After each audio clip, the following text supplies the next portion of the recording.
los focos de Hammer, parte 2, llamémosle parte 2. Aquí tenemos presentada la última imagen que utilicé en la primera parte de la charla correspondiente al estudio de los focos de Hammer.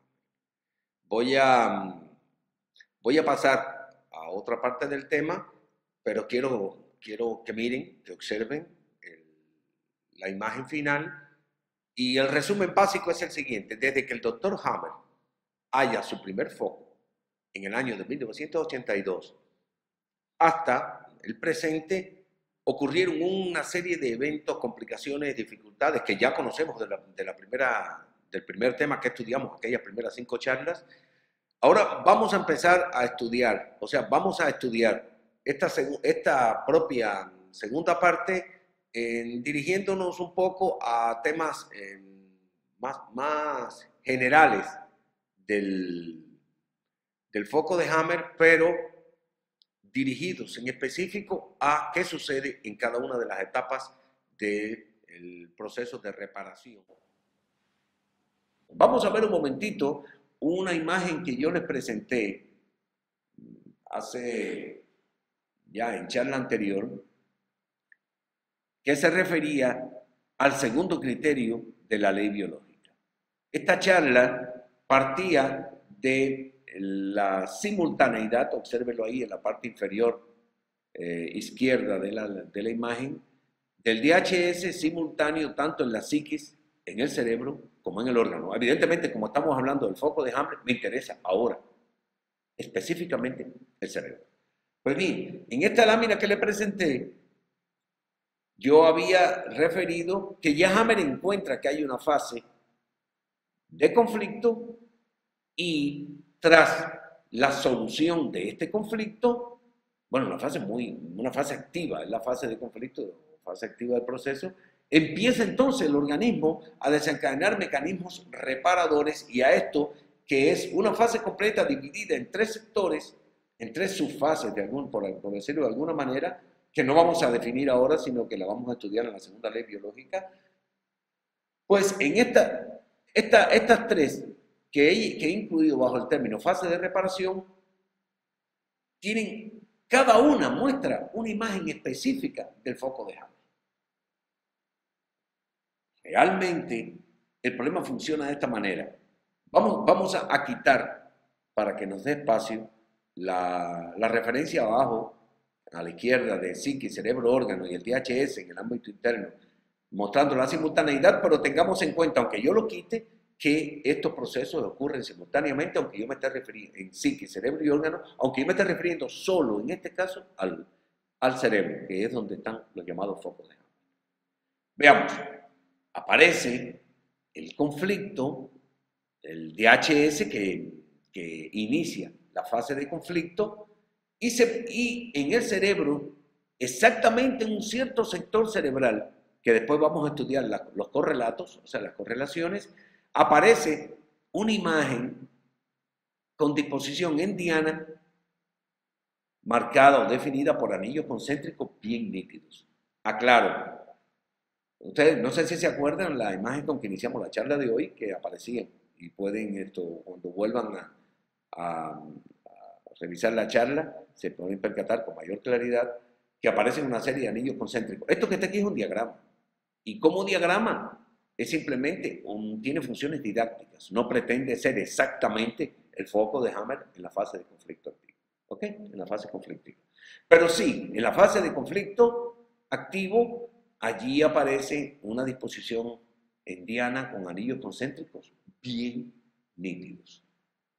Llega la solución del conflicto y tras la solución del conflicto empieza la fase de reparación. Se puede incluso delimitar una peculiar característica en esa fase de reparación, porque la primera parte de esta fase de reparación, donde está la palabra fase, la primera parte de esta fase de reparación, que después veremos su nombre en específico, como Hammer le denominó, ocurre una acumulación de líquido, es el edema como acumulación de líquido, que va haciendo que los anillos se vayan como difuminando, vayan desapareciendo paulatinamente y queden una especie de 2 sectores más o menos observables, Y estos dos sectores observables, Hammer lo define como edema intrafocal y edema perifocal. Primero, observen que el borde externo general, porque lo que queda por fuera del borde externo sería el tejido cerebral, fuera del foco de Hammer. El borde externo se difumina, no queda definido el anillo exterior. Y entonces aparece una zona oscura que es acumulación de líquido, es el edema. Como ese edema está en la parte periférica del foco de Hammer, Hammer le llamó edema perifocal.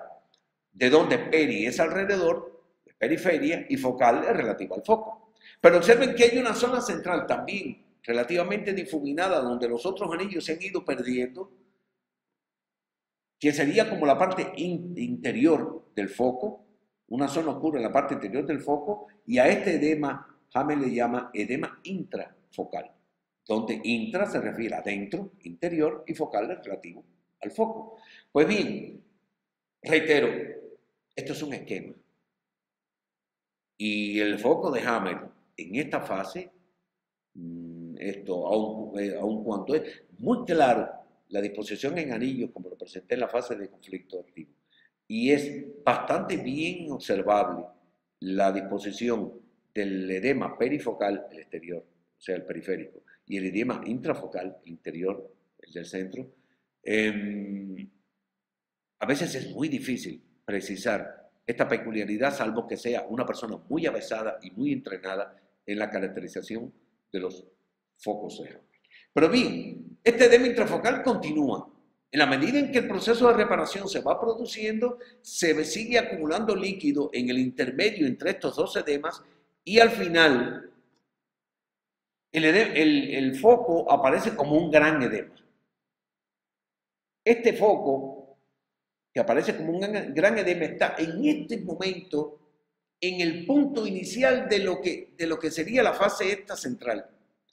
Es decir, ahora a partir de esa imagen que he presentado acá, donde está el foco de Hammer pletórico de líquido, con el edema completamente cargado, se produce de pronto un vaciado intenso de este líquido que está dentro del foco.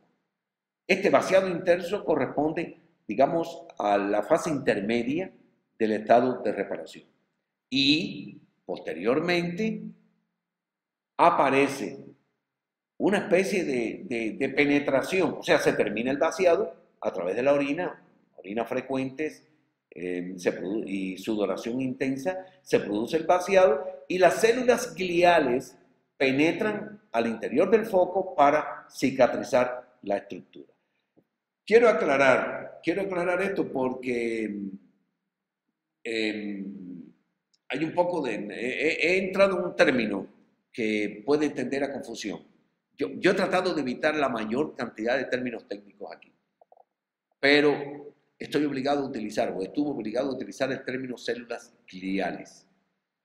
Debo aclarar que el sistema nervioso está formado en general por dos tipos de células, que son, uno, las neuronas, las células nerviosas propiamente dichas que cumplen la función básica del tejido, es decir, la conducción de los impulsos nerviosos y que están en un número más reducido y en mayor número que lo supera entre 5 y 10 veces a las neuronas, hasta 50 veces, según se dice en algunas ocasiones, está la llamada neuroglia, el tejido glial, las glías. Estas glías son tejidos de reparación, se encargan del sostén, nutrición y reparación en general del proceso de conducción de los impulsos nerviosos que se llevan a cabo vía las neuronas. Pues bien, estas células gliales, vaciado este edema de la fase previa, donde está pletórico el foco de líquido, edematizado, escuchen la palabra, edematizado por completo, o sea, lleno, cargado de edema, se produce el vaciado, continúa el vaciado en esta fase de reparación final y aquí en la fase final de reparación, las células gliales penetran al foco y lo reparan. Bueno, si lo que ustedes ven aquí es lo que pretenden ver en un cerebro, en los escáneres está muy... lo siento mucho, no lo van a observar de esta manera. Esto es un esquema de qué es lo que sucede, para que tengan una idea de la ocurrencia de los procesos. En general, estas células gliales que son, repito, de sostén y nutrición y reparación, son las consideradas por la medicina convencional como, o son las que generan la imagen en la medicina convencional de que se está produciendo un tumor cerebral y dan lugar a la imagen o a la concepción de la existencia de la metástasis cerebral. Antes de terminar con el tema de las células gliales, quiero recordarle que, para los que les gustan los temas históricos, que el investigador alemán Rudolf Virchow, nacido en 1821 y fallecido en el año de 1902, durante el año 1859 usó esta denominación de glía para referirse a un tejido que a modo de pegamento, eso es lo que significa la palabra glía, pegamento, que a modo de pegamento él observaba en el tejido nervioso. No hubo que esperar desde el 59 en que se hace esta descripción por parte de Virchow hasta el año 1891 en que el eminente científico español Santiago Ramón y Cajal, nace en 1852 y muere en 1934, es el que hace una descripción y caracterización de las células de este tejido glial. Ahora hay una compleja descripción anatómica de estas células gliales, pero a mí lo que me interesa básicamente, y es lo más importante, es que en esta etapa estas células gliales, en algunas de las cuales persiste la capacidad reproductora, reparan el foco de Hammer que se ha vaciado del edema. Y por su participación de este tejido en las sinapsis, en las conexiones funcionales de las neuronas entre sí, eso es lo que se refiere como sinapsis, pues la estructura se hace muy notable. Aquí es donde la medicina encuentra los llamados gliomas, que son acumulaciones de glías o neuroglias. Eso es lo que se reconoce como tumores cerebrales. Ni los anillos, ni la acumulación de líquido en los dos focos, en el inicio de la fase reparadora, o sea, los dos focos no, digamos las estructuras peri e intrafocal, e incluso ni la acumulación, porque es muy total, porque es muy rápido el proceso, incluso esta acumulación de líquido tampoco se observa fácilmente en las tomografías computarizadas, pero cuando aparece la glía que penetra dentro del foco de Hammer con fines reparadores, es cuando es caracterizado y descrito, ya fíjense ustedes señores, al final de la fase de reparación, es cuando es caracterizado y descrito el inocuo tumor cerebral, inocuo en la mayoría de las ocasiones. Pues bien, ese es el que se opera, ese es el que se amputa, y ese es el que después de la amputación genera todos los daños producto de esa propia amputación y que se imputan entonces a un supuesto tumor cerebral. Cuando estaba ya en la fase reparadora con unas células que son naturales del cuerpo y que están diseñadas para dar sostén, para dar nutrición y para reparar, que son las células del tejido glial, las neuroglias. Pues bien, quiero referirme aquí también en este último aspecto a un detalle que es sumamente interesante. Hemos hablado de las tomografías computarizadas, las TAC o TC, también ya propiamente dichas, las tomografías computarizadas, y no hemos mencionado las resonancias magnéticas, RM. La imagen de resonancia magnética, RMI también se le llama, tienen una peculiaridad que son, por lo general tienden a crear caos en el diagnóstico que se va a realizar. Hammer hace alguna referencia a estas dos técnicas de diagnóstico por escáner, por imágenes. En el caso del ataque estamos hablando de radiografías. En el caso de la resonancia magnética estamos hablando en particular de digamos, un proceso en el cual lo que se utilizan o lo que se evalúan son cambios, modificaciones de los campos magnéticos celulares.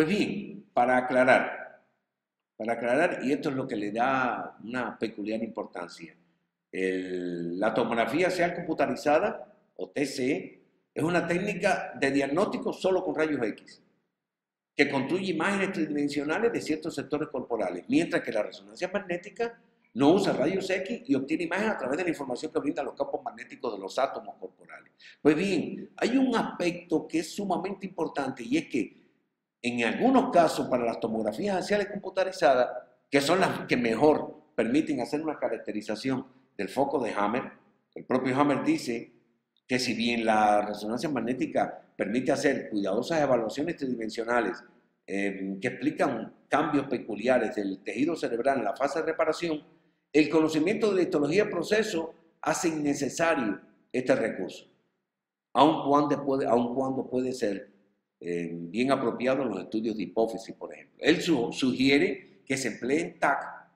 para evitar la resonancia magnética que dura mucho tiempo, mucho más tiempo, y además que se evite utilizar la sustancia de contraste en los TAC. ¿Por qué? Porque cuando se usa la sustancia de contraste, eso que ustedes observan al final, en la última diagrama que aparece en la parte inferior derecha, que corresponde a la fase final de la fase de reparación, cuando las células gliales penetran al foco de Hammer que se ha vaciado desde la fase anterior, ha iniciado el vaciado en la fase anterior y ha terminado de vaciarse a través de la orina e incluso del sudor, pues bien, allí cuando se usa la TAC con contraste, pues aparece entonces el riesgo de que sea muy notoria la imagen, demasiado notoria y se describa automáticamente como un tumor cerebral y vaya inmediatamente proceso de amputación quirúrgica a dar al traste con un proceso corporal que ya está en fase de solución, que está en la fase final de su solución.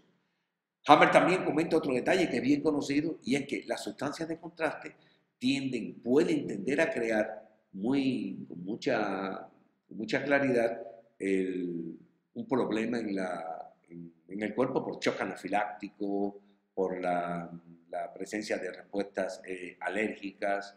Entonces sugiere que no se utilice la TAC con contraste y se utilice una TAC normal sin utilización de líquido de contraste. Pues bien, tras este asunto vamos a empezar vamos a referir cómo funcionan estas TAC y cómo esto podemos integrarlo en los conocimientos que tenemos hasta ahora del tema. Yo para esto he presentado he tratado de crear esta imagen que le he llamado TAC, tomografía axial computarizada, y sectores cerebrales. Para esto presento inicialmente una imagen de un corte transversal al cerebro, longitudinal al cerebro, y allí les muestro 4 partes. El tronco cerebral hacia la derecha en la parte inferior y el cerebelo hacia la izquierda también en la parte inferior contigua al tronco cerebral. Y estos dos son los que son conocidos como cerebro antiguo, cerebro arcaico. Ambos, cerebelo y tronco cerebral. Mientras que hacia arriba encontramos la médula cerebral en la zona interna, que es la llamada médula blanca también, o sustancia blanca, y la corteza cerebral, ambas conocidas como cerebro moderno.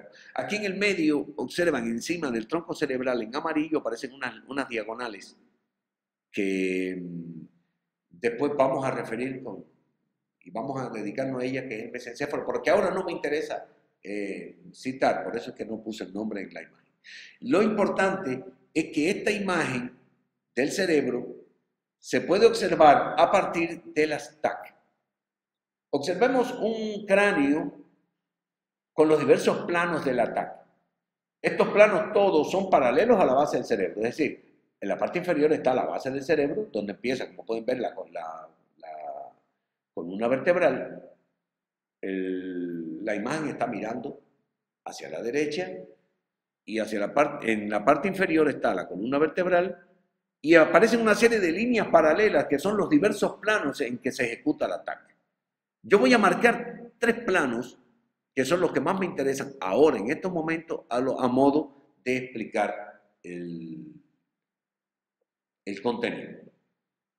Estos planos que están acá, de abajo hacia arriba, son uno que le puse la letra A y que se refiere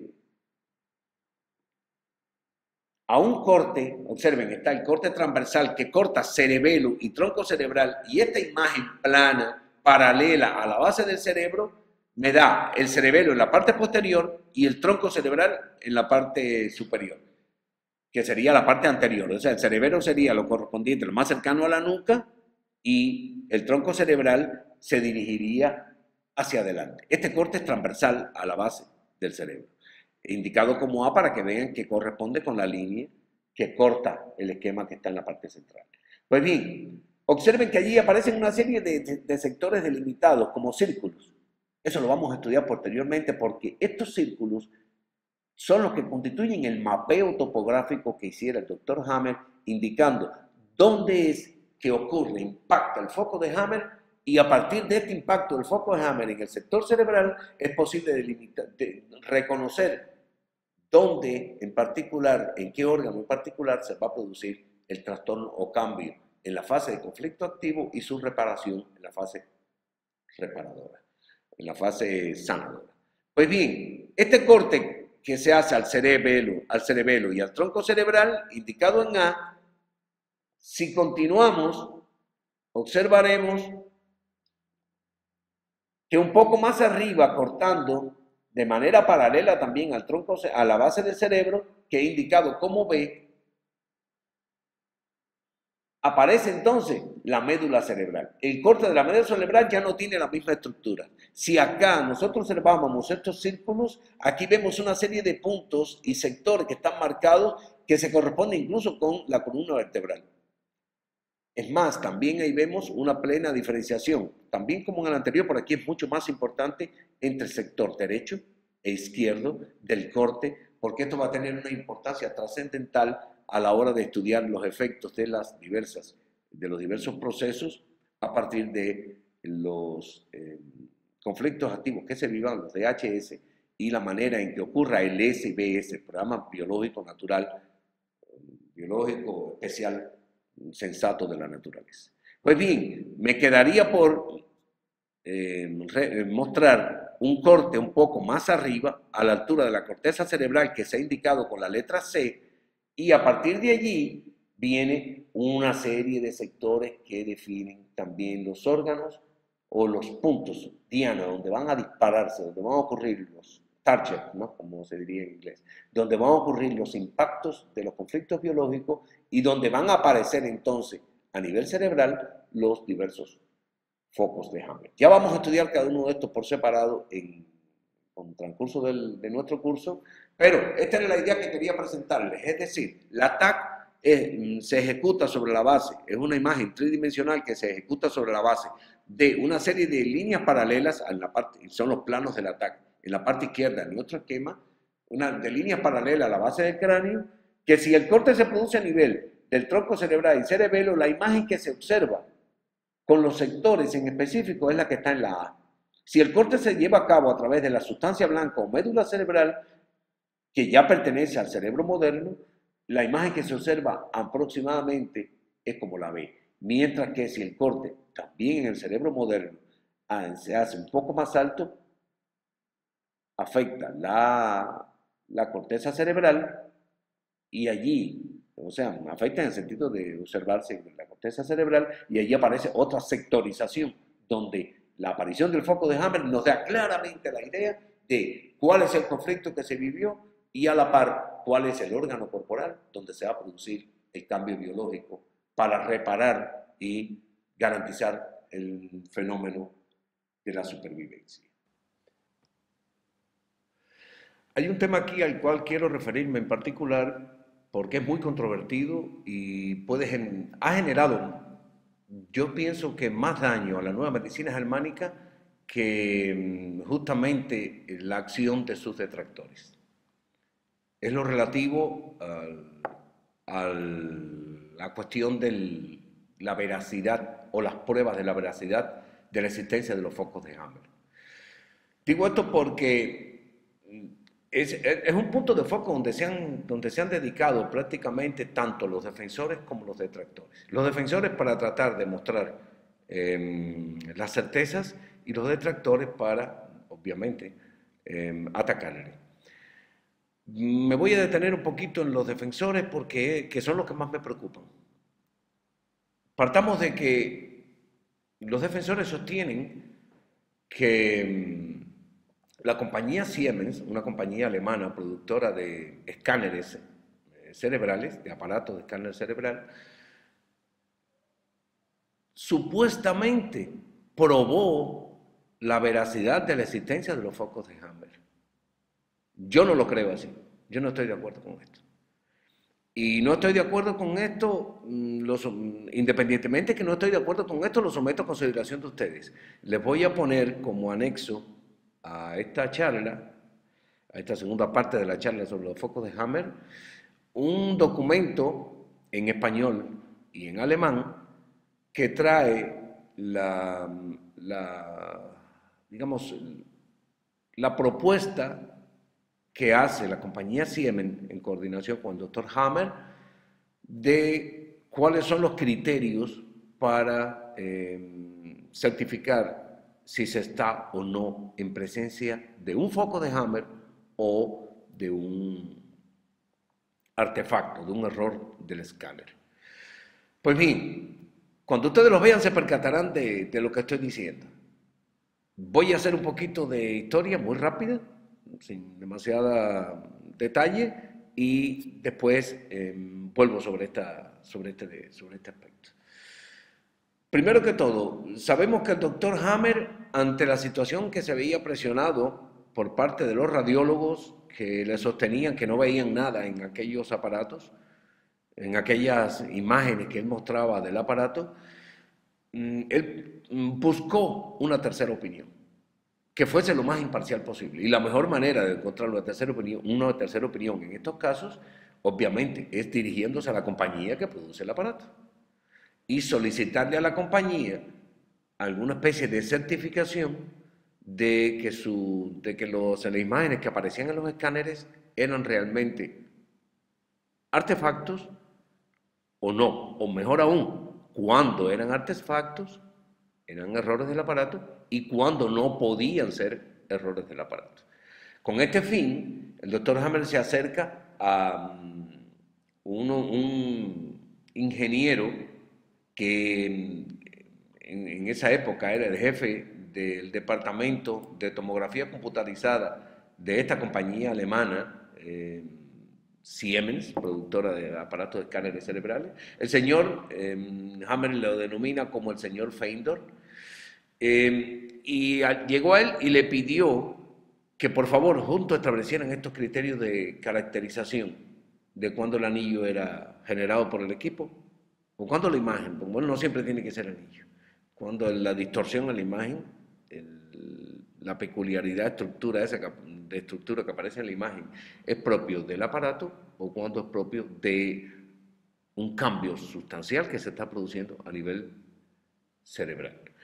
Pues bien, cuando se pone de acuerdo con el señor Feindor, pues escriben un informe que después se hace definitivo y lo que pretenden es simplemente realizar un conjunto de pruebas para verificar si había tal realidad de la existencia del foco de Hammer o si no, y someter esto a una conferencia abierta con los neuroradiólogos para escuchar, o sea, para poner en tela de juicio sus acertos. Estoy hablando del doctor Hammer.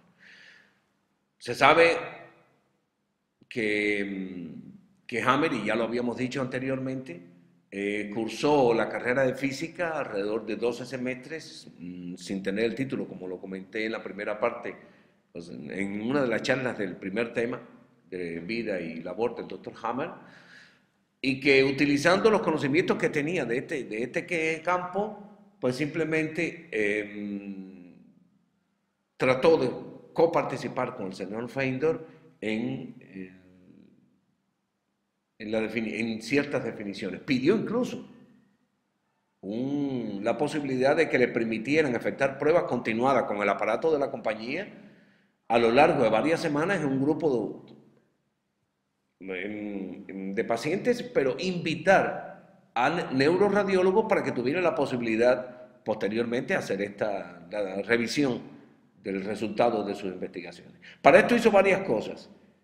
Tomaba a la persona, le hacía la prueba y después de tomar el escáner, donde apareciese la imagen, desplazaba a la persona 2 centímetros a la izquierda o 2 centímetros a la derecha para ver si la imagen concéntrica permanecía siempre en la misma posición en el cerebro. Esto se comprobó. Posteriormente, tomó a un mismo paciente, le realizó varios controles progresivos con intervalos lo más regulares posible y usando diversos aparatos, según las posibilidades que disponía, que le permitieran verificar el desarrollo que tomaba dicha configuración concéntrica. Esto le ofreció recursos adicionales para el trabajo, evidentemente. Quería también verificar si esas formaciones concéntricas aparecían solo en un cierto número de estratos y en otros estratos no aparecían. Algo que totalmente fue cierto. Tomando estos resultados, que dicho sea de paso, realizó por sí solo, pues simplemente se preparó para poder presentarlo en esa peculiar conferencia abierta. Hay un detalle aquí en el camino que pareció muy interesante, porque un detractor, un neuroradiólogo que observa las muestras de Hammer, le comenta, a modo de justificación de su tesis, de que no eran ciertos los focos, sino que eran errores, artefactos del aparato, le comenta que eran artefactos justamente porque esa persona había visto también los mismos focos de Hammer en los órganos. O sea, había visto esas imágenes en los órganos. Lejos de ser esto un problema, se convirtió para Hammer en un fundamento sólido de su tesis, o sea, de que el proceso, había simultaneidad en el proceso y de que ocurría de la misma manera tanto en la psiquis, en el cerebro, como en el órgano. Lejos estaba el señor que hizo esta observación de darse cuenta de que realmente su constatación acercaría a Hammer a una sorprendente confirmación de su tesis de la simultaneidad a los 3 niveles. Pues bien, hay un aspecto aquí en el tema, una especie de anécdota en el tema muy interesante, porque Hammer comenta que tras continuadas postergaciones de esa conferencia abierta, un responsable de la compañía le comentó confidencialmente: mire, señor Hammer, hemos encontrado las peores dificultades con los radiólogos. No querían simplemente hacer la conferencia abierta. El propio Hammer comenta que evidentemente ya los radiólogos habían dado sus respuestas desaprobadoras sin acudir a comprobar los acertos del doctor Hammer. Evidentemente ellos tampoco, o a ellos tampoco, les interesaba saber si el doctor Hammer tenía la razón. Como ya recuerdan ustedes de un diálogo en la vista de uno de los juicios a Hammer que tocamos en la primera parte de nuestro curso. Pero yo pienso que más que no les interesaba, yo creo que les atemorizaba saber que Hammer tuviera la razón. Pues bien, los defensores de la nueva medicina germánica aluden que esta definición que aparece en el documento adjunto es una prueba de la veracidad de los focos. Ustedes verán que no hay tal prueba, eso es falso. No hay tal prueba de la veracidad de los focos allí. Lo que hay es simplemente criterio de exclusión. Hay un foco de Hammer o hay un artefacto bajo tales y tales condiciones. Porque es que la conferencia no se llevó a cabo.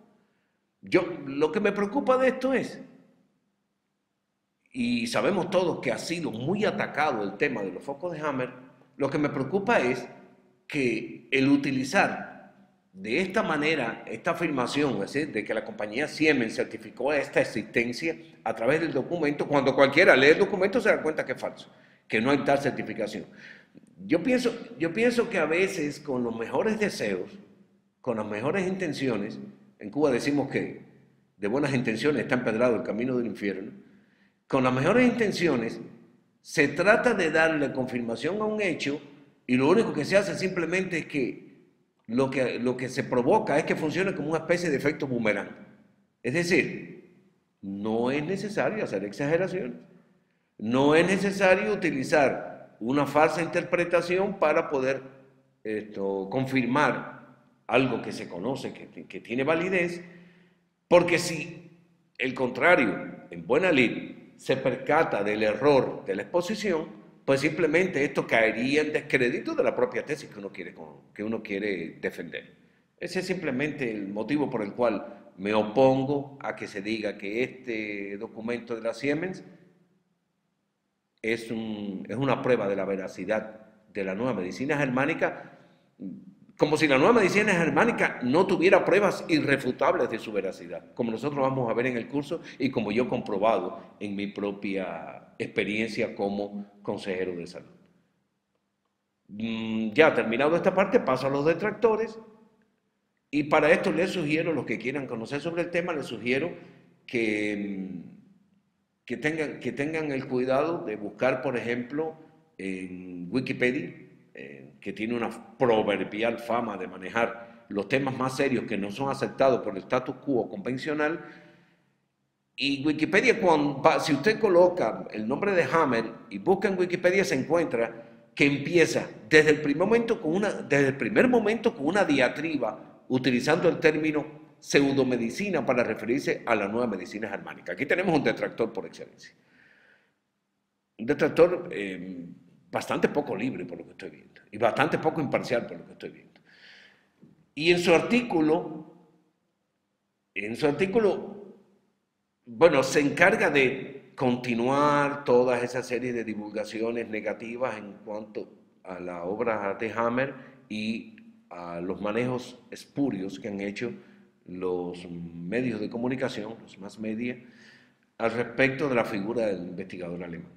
Aparte de esto, si desean también encontrarse más datos sobre detractores, pudieran buscar en el motor de búsqueda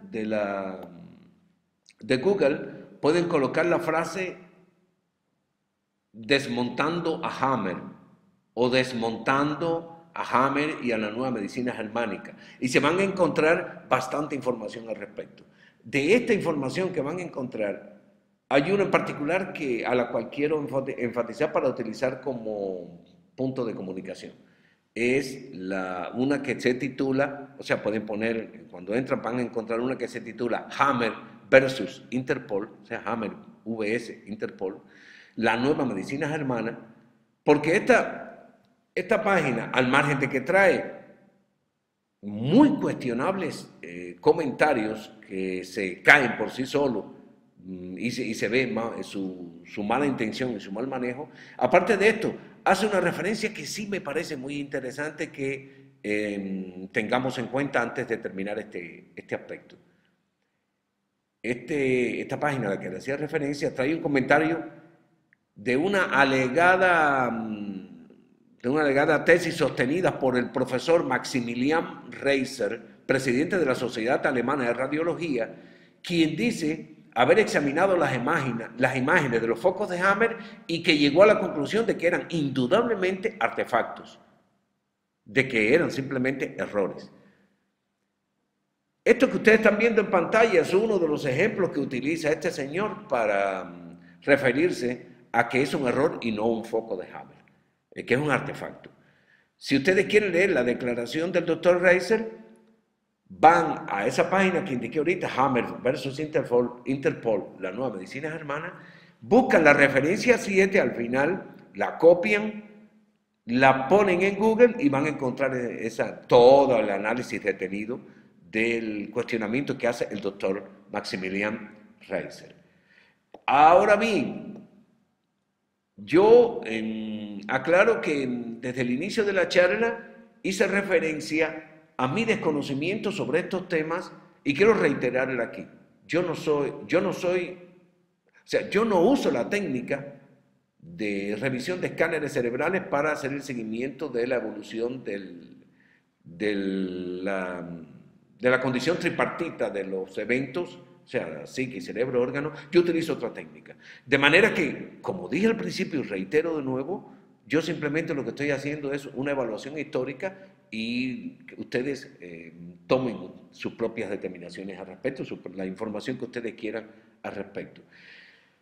Pero sí quiero comentarles que en particular me gustaría que ustedes sometieran a análisis un par de imágenes que yo utilicé en la charla anterior, disculpen, en la charla anterior, no, en el tema anterior, el tema de la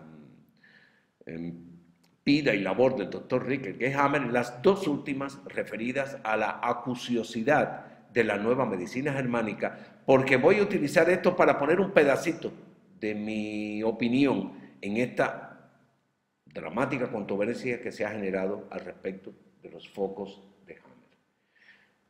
De cualquier manera, para dar fin a este interesante y controvertido tema, al menos en cuanto a la charla se refiere, que ya con esta estamos culminando nuestra segunda parte de la charla sobre los focos de Hammer, me gustaría traer un nuevo par de imágenes que utilicé para finalizar el tema correspondiente a la vida y labor del doctor Ricker G. Hammer. La última conferencia, la última charla del tema vida y labor del doctor Ricker G. Hammer incluía dos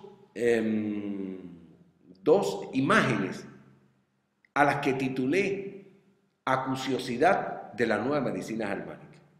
Estas dos imágenes las voy a traer de nuevo aquí, y disculpen por favor que sea tan reiterativo, pero creo que es importante porque forma parte de ese pedacito que quiero poner en el medio de esta peculiar controversia. Recordemos que le llamé acuciosidad de la nueva medicina germánica. Recordemos también que se refiere a una entrevista en el año de 1992 durante un congreso en Viena. Comenta Hammer en una entrevista en 92 que durante un congreso en Viena celebrado en el 1991, en esa fecha, en mayo de 1991, y cito textualmente, dice Hammer: después que di una conferencia en Viena en el año de 1991, un doctor me trajo una tomografía computarizada, TC, lo mismo que TAC, del cerebro de un paciente. Él me pidió, de parte de otros 20 colegas, de la asistencia a esa conferencia, entre los cuales había varios radiólogos y especialistas en tomografías computarizadas, que les dijera qué condiciones, o sea, qué enfermedades, tenía el paciente en su cuerpo y los conflictos correspondientes a aquellas. Recordemos nosotros que, según la primera ley biológica y sus tres criterios, tenemos que hay una simultaneidad, ya desde el primero se enuncia, de los eventos que ocurren cuando se presenta el conflicto biológico. Y esta simultaneidad ocurre a nivel de psiquis, cerebro y órgano o parte corporal. Pero que este proceso, o sea, se desencadena un proceso que incluye tanto una fase de conflicto, una solución a este conflicto y una fase reparadora, y que todo este proceso es un evento natural biológico, es un programa diseñado biológicamente como mecanismo de supervivencia por la naturaleza, tiene pleno sentido biológico. Y este evento ocurre en esos tres niveles, o transcurre siempre que se solucione el conflicto, aclaro. Pues bien, comenta Hammer que solo tiene un nivel, el nivel cerebral, es decir, el escáner. La imagen computarizada del cerebro del paciente. Entonces se suponía que a partir, si él tenía razón, se suponía que a partir de ese nivel, él tuviera que derivar hechos acerca de los otros dos niveles. O sea, veo el escáner, el doctor Hammer se le presenta un escáner, no se le dice quién es el paciente, no se le da la historia clínica del paciente, solo se le da el escáner y se le pide que mediante el uso de ese escáner definiera tanto el evento a nivel psíquico como a nivel corporal. Cuando él observa el escáner, pues diagnosticó a partir de esa TC, de esa tomografía computarizada, primero, un carcinoma de vejiga sangrante en la fase de curación. Eso es lo único que está viendo él, son focos de Hammer. Recuerden esto, él no sabe nada del paciente. Describe además un carcinoma antiguo de próstata. Describe también una condición diabética. E incluso un carcinoma bronquial antiguo, o sea que ya no estaba en el paciente. Pero además, una parálisis sensorial en cierta área del cuerpo. Cuando termina de hacer esta descripción, que ya está hablando de los eventos a nivel de órgano, pero además describe también qué conflicto para cada uno de estos, para el carcinoma bronquial antiguo, para la condición diabética, para el antiguo carcinoma de próstata, para el carcinoma de vejiga sangrante en fase de curación, para la parálisis sensorial en cierta área del cuerpo. Él describe incluso cuál es el conflicto biológico que corresponde a cada uno de los casos. Cuando termina su exposición, el doctor se quedó parado frente a todos sus colegas. El doctor Hammer es el que presentó le presentó la imagen del escáner. Y le dice: doctor Hammer, felicidades, 5 afirmaciones, 5 aciertos. El paciente tenía exactamente lo que usted dijo. Y más aún, usted pudo diferenciar lo que él tiene ahora de lo que tuvo antes. Yo usé en aquel momento la expresión, creo haber usado en aquel momento la expresión, que esto es harto elocuente. Vamos a sacar un poco de conclusiones de esta última imagen, de estas 2 imágenes últimas que les he presentado. Primero que todo, y yo voy a asumir la tesis, incluso de los detractores. Si los focos de Hammer no fueran muestras de eventos reales ilustrados en las imágenes de los escáneres, sino que en cambio fueran artefactos, es decir, errores del equipo. Voy a partir del supuesto de los detractores, de que los focos de Hammer no son reales, de que son errores del equipo, son artefactos. Si eso ocurriera, si sabemos que el doctor Hammer se vio impelido, obligado, es decir, a dar una explicación plausible frente a terapeutas y radiólogos, incluso sin tener frente a él ni a los pacientes ni a la historia clínica. Esto ha ocurrido en muchas ocasiones. Si tuvo que vislumbrar los 2 ámbitos restantes, a saber, el psíquico y el somático, o sea, corporal, solamente a partir de la imagen del TAC, es decir, del sector cerebral, si pudo diferenciar lo que el paciente tenía en ese momento respecto a lo que había padecido antes, escuchen, entonces, ahora se impone una pregunta que yo quiero que ustedes se respondan. ¿Cómo es posible que el doctor Hammer haya efectuado tan exactas predicciones de trastornos e incluso logrado enmarcarlos en el tiempo basándose únicamente en artefactos, es decir, en errores de máquina? Repito, ¿cómo es posible que el doctor Hammer haya efectuado tan exactas predicciones de trastorno e incluso que haya logrado enmarcarlos en el tiempo basándose únicamente en artefactos, es decir, en errores de máquina? Yo partí de que eran errores de las máquinas como supuesto. Yo creo que no es necesario seguir haciendo aclaraciones. Juzgue usted por sí mismo, porque aquí, en estos momentos, estamos en el núcleo básico del cuestionamiento del problema. No es necesario crear al respecto del tema algún que otro tipo de historia. Yo les acompaño a esta conferencia de un material donde viene ese estudio hecho por la compañía Siemens, ese criterio de exclusión, para que ustedes mismos se den cuenta que no hace falta aquel estudio. Solo analicemos esto y lleguemos a nuestras propias conclusiones.